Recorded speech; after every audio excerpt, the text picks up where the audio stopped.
Nihoyat vaqtli.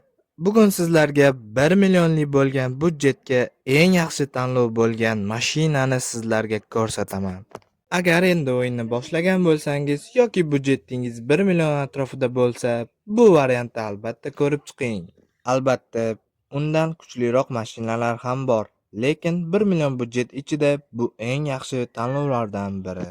Va ko'p gapirib o'tirmasdan obzorni tomosha qiling va obzor orqali qanaqa mashinaligini bilib olasiz.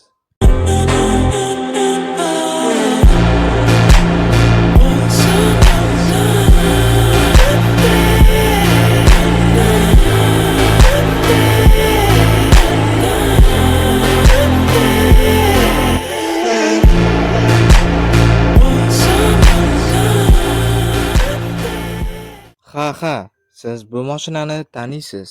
Bu mashina narxiga nisbatan yaxshi, boshqaruvi qulay, tezligi ham yomon emas. To'g'ri, siz aytishingiz mumkin, bu mashinaning narxi 1 million emas, balki 800 ming rubl deyishingiz mumkin. Lekin bu mashinani 800 ming rublga sotib olsangiz, pulingiz 200 ming rubl qoladi va shunday oddiygina haydab yurmaysiz. Buni tuning qilib, bemalol maza qilib haydab yursangiz bo'laveradi. Va bu mashina yaxshi tanlov. Sizningcha 1 millionga bundan ham yaxshi mashina bormi? Izohlarda yozing. Va yana Grand Mobile bo'yicha foydali videolar chiqishi uchun obuna bo'ling.